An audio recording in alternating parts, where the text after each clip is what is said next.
মেসিকে বাপ ডাকা শুরু করে দিয়েছেন আমাদের দেশের সুশীল সমাজরা। ইতিমধ্যে কিছু পোলাপান এবং মেয়েরা বাপ ডাকতেছেন মেসিকে। নিজের ঘরের বাপকে রেখে অন্যকে বাপ ডাকা এটা ইসলামের না জায়েজ। এবং ইসলাম কি বলছে এটা নিয়ে সেটা শুনে নিন।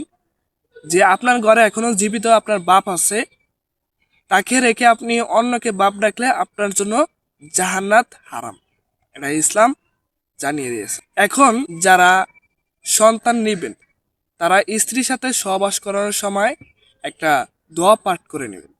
সেই দোয়াটা আমার কমেন্ট বক্সে লিখে দিব। যারা প্রজন্মে এবং ভবিষ্যতে বাচ্চা নেবেন তারা সহবাসের সময় একটা সূরা অথবা দোয়া পাঠ করে নেবেন। না হলে কিন্তু আপনার সন্তান আপনাকে রেখে অন্যজনকে বাপ ডাকা শুরু করে দেবে। সেটা আমাদের বাংলাদেশের পোলাপানরা করতেছেন এবং 2026 সালে এটা আমরা দেখতেছি। এক মেয়ে মেসিকে বাপ ডাকতেছেন সেটা কিন্তু শুনেছি। এখন সরাসরি দেখছি যে এক ছেলে বলতেছে যে আমার বাপ মেসি। মিডিয়া জিজ্ঞাসা করতেছে যে আপনার বাপের চেয়ে কি মেসি গুরুত্বপূর্ণ? তিনি বলতেছেন মেসি আমার বাপ, আমার বাপের চেয়ে আমি মেসিকে ভালোবাসি। এই হচ্ছে আমাদের সুশীল সমাজ, জ্ঞানহীন পোলাপান। ওকে যে জন্ম দিয়েছেন সে মনে হয় দোয়া পাঠ না করে সবাস করে শুরু করেছে, তার জন্য এই ছেলেটা এরকম হয়েছে।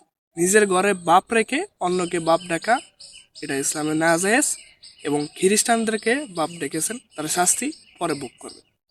ধন্যবাদ সবাইকে। আর এই কথাগুলো সবাই মাথায় সেভ করে রাখবেন। আপনি যখন সন্তান জন্ম দিবেন তখন সময় এই সূরাটি পড়ে নেবেন।